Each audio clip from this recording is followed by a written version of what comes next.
Art of teaching या चॅनलवरती आपल्या सर्वांचं स्वागत आहे. विद्यार्थी मित्रांनो, पवित्र पोर्टलच्या संदर्भानं आजचं जे अपडेट आहे ते अपडेट आपल्या समोर सांगतो आहे.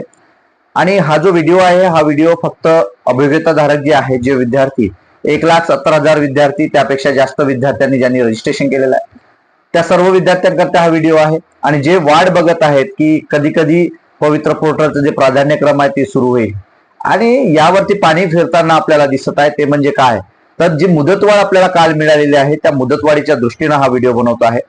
आणि ही जी भरती लांबत आहे या भरती लांबण्याला जबाबदार नेमकं कोण आहे हे महत्वाचं असणार आहे.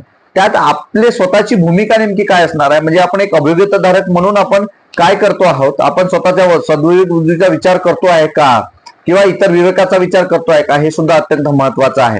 की फक्त युट्यूबच्याच माध्यमातून माझ्यासारखे व्हिडिओ जर बनत असेल आणि तेच बघून जर तुम्ही स्वतः पॅनिक होत असाल, घाबरत असाल, मला सुद्धा व्हिडिओच्या माध्यमातून मेसेज येत असतात, मला ग्रुपला मेसेज येत असतात, मला पर्सनल मेसेज येत असतात की सर माझं होईल की नाही होईल, कमेंट करत असतात आपण. तर विद्यार्थी मित्रांनो, आपल्याला घाबरवणे आपलं काम नाही. जी वास्तव परिस्थिती आहे ते समजून घेणं अत्यंत महत्वाचं असणार आहे. त्यामुळे ही वास्तव परिस्थिती आपल्या समोर काय आहे ही व्यक्त करताय विद्यार्थी मित्रांनो.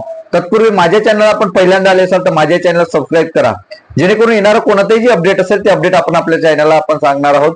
तुम्हाला प्राधान्यक्रम देताना मदत करणार आहोत. महाराष्ट्रात कुठेही दुर्गम भाग असेल, चांगला भाग असेल, जास्त मार्क्स असेल, कमी भाग असेल, पेसा भरतीतले असेल किंवा नॉन पेसा भरतीतले विद्यार्थी असतील किंवा इतर जे काही इंग्लिश मीडियम बीएड झाले असेल किंवा वेगवेगळे जे काही आपले प्राधान्यक्रम आपण देणार आहोत त्यासाठी सर्वांना मदत करणार आहोत, एकही रुपया न घेता.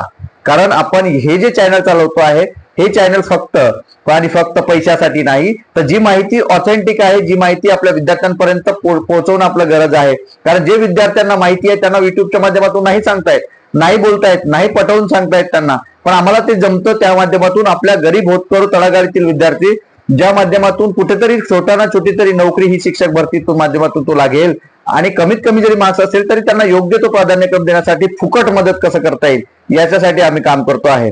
हेच आपण करत नाही तर ग्रुपच्या माध्यमातून तुम्हाला दिसत असेल की विविध कामं सुद्धा आपण विद्यार्थ्यांसाठी करत असतो. म्हणून आपली स्वतःची कोणतीही बॅच या ठिकाणी फुकटवारी म्हणजे पैसे द्यावा किंवा कुठेतरी वेगळं लावतो असं नाही, हे बाकी युट्यूबरच्या माध्यमातून तुम्हाला दिसत आहे. विद्यार्थी मित्रांनो, तुमच्यासाठी हा व्हिडिओ आहे की शासनाने 30 तारखेपासून आपल्या सर्व विद्यार्थ्यांसाठी 30 मे पासून म्हणजे 1 मे पासून तर 15 मे पर्यंत ही डेट वाढवलेली होती, म्हणजे 30 तारखेपर्यंत होते. मग तिथून पुन्हा डेट वाढवण्यात आली, 15 तारखेपर्यंत करण्यात आली आणि 15 तारखेपासून काल पुन्हा डेट वाढवण्यात आली, 30 जून पर्यंत करण्यात आली.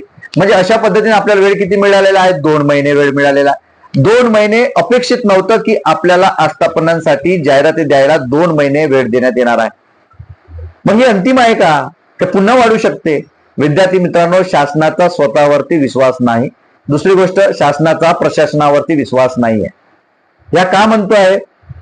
कारण तुम्हाला संच मान्यता आणि रोस्टर क्लिअर असल्याशिवाय आपल्याला जाहिराती अपलोड करता येत नाही. मग संच मान्यता क्लिअर करण्यासाठी कोण यांना ताकीद देणार आहे, याच्या संदर्भातलं पत्र कोणी काढलं? आयुक्तांनी पत्र काढलं.